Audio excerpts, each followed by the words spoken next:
तर मग नमस्कार मित्रांनो, मैत्रिणींनो, मराठमोळं मत या चॅनलचे मी सर्वे करता तुमच्यासोबत आज काहीतरी पर्सनल बोलणार आहे. पर्सनल म्हणजे कसं आहे ना, आजकाल ना एक रेस चालू आहे. त्याच्यामध्ये ना पोरींच्या बापाला सगळं काही परफेक्ट पाहिजे. त्याच्यामध्ये पोरं काही फिट बसत नाही, आजकालचे मुळातच नाही बसत.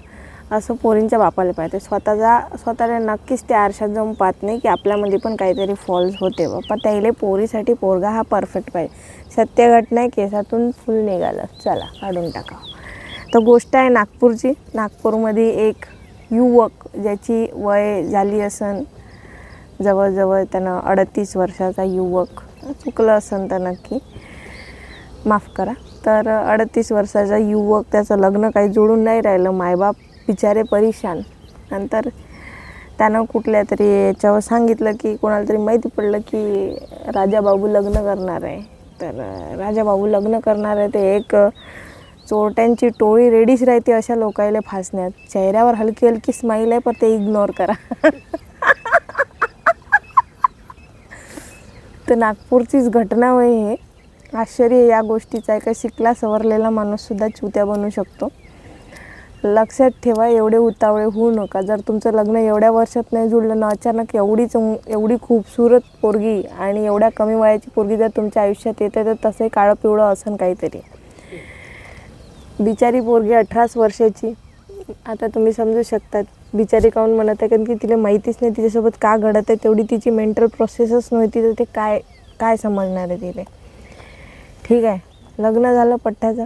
लग्न झाल्यानंतर मॅडम बोलल्या की कामं नाही करणं. म्हणजे त्याचा असा प्लॅन राहते म्हणजे त्या टोळीचा की पहिले लग्न करायचं, मग घरी भांडणं करायचे.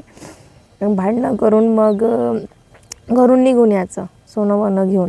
ठीक आहे, हे तर एक मिथ्य गोष्ट झाली, पण रिअल घटना तर आमच्या घराशेजारी घडली आहे. म्हणजे असं घडते पण ते लव्ह मॅरेज प्रकारमध्ये होते, पण ह्या तर एकदम वेगळाच मॅरेज होता. त्याच्यानंतर पट्टीने भांडण केलं. पोरगा अलग निघून गेलं. एवढ्या वर्षानंतर सोन्यासारखं बायको भेटली तर मायले म्हणलं चल निकाल, तू निकाल. मायले काढून टाकलं. मायचं घर सोडून दोघं किरायाने राहिले आले. अरे यार, तिचा प्लॅन तर फसला. ह्या तर काही राजा बाबू सोडायला तयार नाही तिले. हे जे मन हे तो करायला तयार आहे. पट्टी पैसे घेऊन पडन कशी. शेवटीले कंटाळली का आता या म्हाताऱ्यासोबत आयुष्य करायला लागेल. म्हणला की तुझ्या पहिले माझे 9 लग्न झाले. छातीवर हात ठेवून खाली बसला. पचलंच नाही दुःख. 9 झाले तुझे लग्न, असं झालं. याचं एक नव्हतं झालं ना 38 वर्षात, तिचे 9 झाले होते. तर मग त्यानं पोलीस स्टेशनमध्ये कशी का कंप्लेंट दिली आणि मग ते थोडंसं आलं धाऱ्यावर. जे काही कार्यक्रम आहे तो वाचला ह्या कोण्या ड्रममध्ये किंवा याचं काहीतरी असं बरं वाईट झालं नाही. पण सांगतो एक गोष्ट, ठीक आहे लग्न नाही होत आहे, थांबा यार, नका करू. करण्यापेक्षा केल्यानंतर जे तुम्हाला दुःख होते ते लय खतरनाक राहते. जवळजवळ 4-5 लाख रुपये, त्याच्यापेक्षा जास्त 9 का किती लाख रुपये फसलेल्या पोराचे. पैसा लय मौल्यवान आहे. पैशाची किंमत प्रत्येकानंच करायला पाहिजे. आणि एखादी पोरगी तुमच्या आयुष्यात येते आणि तुम्हाला म्हणते ओ बाबू मैं तो तुम्हारी ही राह देख रही थी, तुम्हारे लिए रुकी थी, अशी काही सिच्युएशन होते. पहिल्या ताकदचे तिथून पळा. पहिल्या फुरसतचे पळा. लय वाटोळं होऊ शकते तुमच्या आयुष्यातून. आता बिचारा पोलीसचे चक्कर मारत आहे. पोरगी का माहीत आणि पोरीची टोळी वोळी सापडली का नाही सापडली ते असल्या नसल्यातच बसल्यात गोष्ट आहे. म्हणून एक गोष्ट सांगायची म्हणली तर हेच की थोडेसे सतर्क राहा. लग्न करायचं एवढे भुलून नका जाऊ, मग लय पस्तावून होते. मायबापावर थोडासा विश्वास ठेवत जा, है ना. इतका अविश्वास दाखवून है ना, नुकसान तुमचंच आहे. शेवटीले मायेनं जवळ केलं की नाही बाबू जाऊ दे, टेन्शन नको घेऊ, पाहू पुढं. ते तर चालली गेली. म्हणून तुमचं लग्न जर व्हायचं असन, समजा कवारे पोरं असन ज्याची वया झाल्या आहे 30 म्हणजे 30 तर नॉर्मल आहे आजकाल. 35च्या वरचे जे लोक कॅटेगरी आहे त्याचे जर लग्न व्हायचे असेल थोडे चिल करा. अशी पोरगी आयुष्यात येण्यापेक्षा नाही आलेली बरी. एकटे सुखी आहे. ठीक आहे. आणि तुमचं मत काय या इन्सिडेंटबद्दल? आपल्या नागपूरचाच किस्सा आहे.